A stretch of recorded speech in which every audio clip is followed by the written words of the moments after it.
Today I want to talk about 2014 Ohio State and the thought that this Bama squad could be something like them in 2019 after the bumper. Don't be cornering me. Hold up. Time. You gotta help me with that corner shit. What's up, kid folk? It's RJ Young. I am not on a step mill. Consider hitting the like and subscribe button because I upload a video every single day. It's always OU related, college football related, sports related. We have a good time. And today, I want to talk about Ohio State, Tua Tagovailoa, and comparing 2014 to 2019.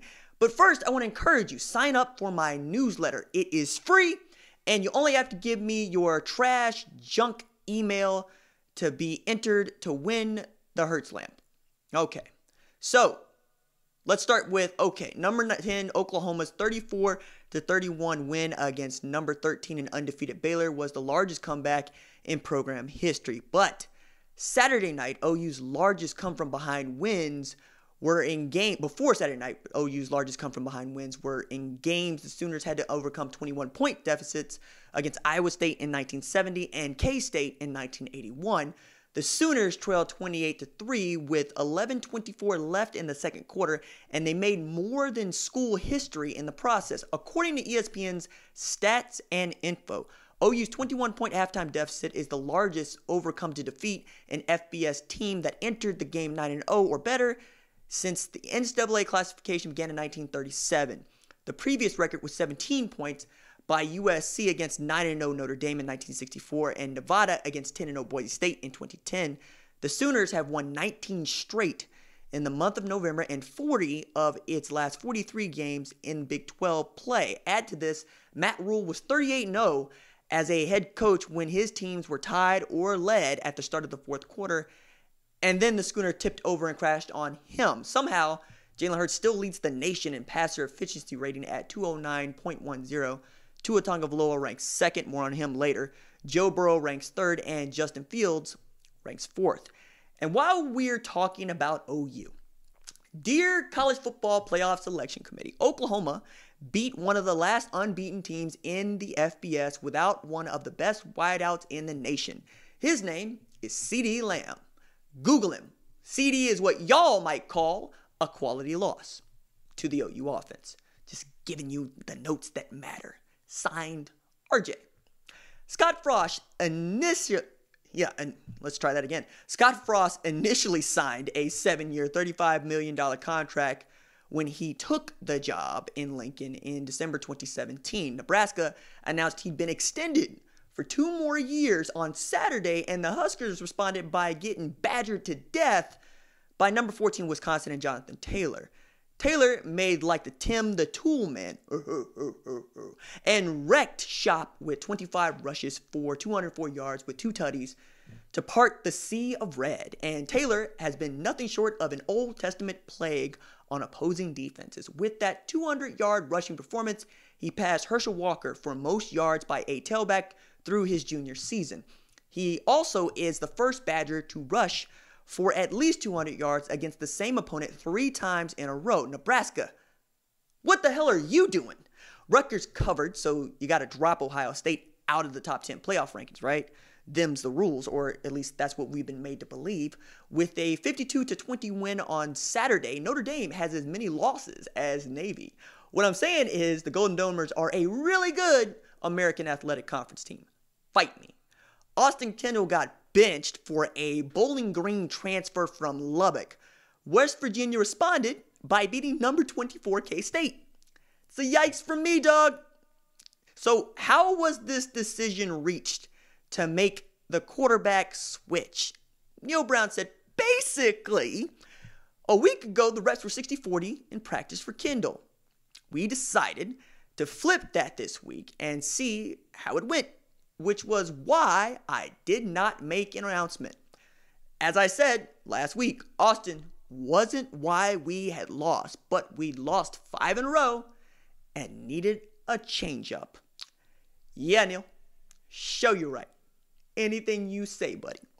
LSU gave up 37 points and 612 yards, including 402 on the ground, to 4-7 Ole Miss. Earlier this year, the Tigers gave up 38 to 2-8 Vanderbilt. Does that sound like the stat line that a nation's number 1 should be allowing? Just food for thought. Oklahoma State beat Kansas 31-13 in Les Miles' return to Stillwater, but the story is still Chuba Hubbard. He's rushed for 1,726 yards with 20 tutties through 10 games and is 263 yards ahead of Jonathan Taylor at number 2 for most rushing yards by a player this season. Heisman voters, make sure that man gets to New York. Texas Christian led Texas Tech 24-3 with 12:28 left to play in the second quarter. The Frogs damn near blew that lead, but ended up winning 33-31 at Lubbock to improve to no better than what they started this season at. But, both TCU quarterback Max Duggan and Tech quarterback Jet Duffy passed for over 300 yards in this game. TCU wideout Tay Barber caught 8 passes for 137 yards and is likely to cook OU's secondary like Matt Tucker on the grill. Florida State became bowl eligible with a 49-12 win against Division I AA Alabama State, but you didn't see it. Attendance at Doak Campbell was just 52,857, which made FSU's senior day game the worst attended in Tallahassee since 1987. I was born in 87. As for next year's Noel head coach, good luck flipping a program around with back-to-back classes without a quarterback. Minnesota has left the game chat. Iowa State, though, is more of a tabletop enthusiast. Cincinnati played with the South Florida Bulls and narrowly escaped the Horns. Appalachian State smashed Georgia State. Utah dismantled UCLA. Oregon is trying to make us forget they lost to 3-loss Auburn to start the year, and Boise State still isn't one. Florida said Missouri ain't going to get bowl eligible during its bowl ban year on its watch. Penn State beat the best team in Indiana, which is not Notre Dame. Michigan beat Michigan State, and that sound you hear is the death knell of the D'Antonio era in East Lansing. Memphis squashed the Houston Tankers, which is what the Tankers are after anyway. With a 52-3 demolition of Wake Forest, Clemson has scored at least 45 points in its last 6 consecutive games and at least 41 in 10 of 11. The most points the Tigers have allowed all year to a single team in a single game, 20 to North Carolina. Sounds like a defending national champ to me. Also, you can only allow points to a single team in a single game. Duh, RJ. Do not let the greatest comeback in OU history distract you from the knowledge that Texas is 6-4 with losses to 5-5 TCU and 6-4 Iowa State. Speaking of Iowa State, Matt Campbell became the first Iowa State head coach to beat every team in the Big 12, which is a conference that continues to act like Texas A&M, Missouri, Nebraska, and Colorado never even existed. Texas secured back-to-back 4-loss seasons. That achievement is unlocked. Bo Nix literally threw away Auburn's chance to tie Georgia. Watched all of that game. Goodness me, man. Gus, give that kid something else to play with.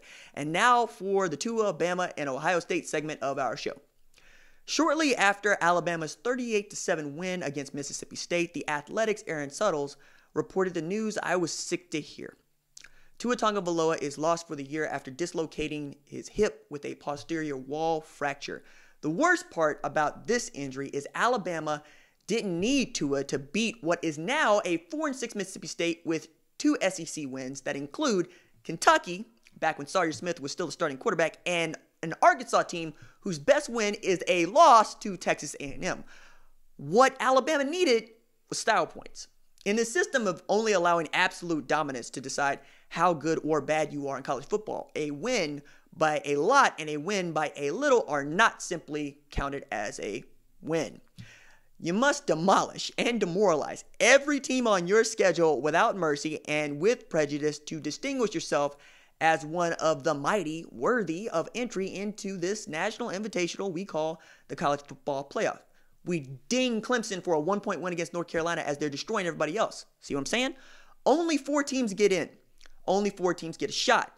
And the ones that do, they rock teams with a number in front of their name, voted on by people who aren't playing the games and must win games against teams with an elected number in front of their names.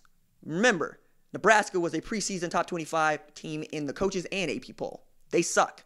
LSU has fielded its best team in a decade. Alabama missed the second qualifier of the second half of the aforementioned sentence when they lost to LSU. So with a loss, the Tide needed to leave no doubt that its 5-point loss to the Bayou Bengals was worthy of a second round in the semifinal where they would ostensibly play LSU. To do that, they needed Tua to play and to play well against the Bulldogs and on through the remainder of the season. And he began that way. He completed 14 of 16 passes for 256 yards with 2 tutties as Alabama roared to a 35-7 lead in Starkville. Then, 2 Mississippi State players crunched Tua as he tried to avoid a sack with 3:35 left to play in the first half. He screamed and writhed. He could not stand up. He was helicoptered away, and with him, perhaps, any hope of playing another snap at Alabama. But this doesn't bury Alabama's hopes of making the semifinal. Not just yet. In 2014, Ohio State took an early loss to number 8 Virginia Tech. The Buckeyes lost their starting quarterback that year, their backup quarterback that year, and still managed to win every game en route to a national title. But the Buckeyes won the Big Ten title against number 5 Michigan State that year, and Bama will not have a conference title to show. Not this year. However, Bama is also the only program to play in all 5 of the previous college football playoffs and is the only one to earn selection without a conference title to date. Famously, in that year, 2017, Alabama made the committee look like a room full of Mensa members and won the whole damn thing. Famously, in that year, Tua came off the bench in the second half to beat the best Georgia team assembled since 1981. Mac Jones is not Tua, and he damn sure ain't Cardale Jones. Looking at you, Gary Danielson. He's a 3-star recruit meant to be a bridge to Tua's younger brother or to 2020 Bama commit Bryce Young.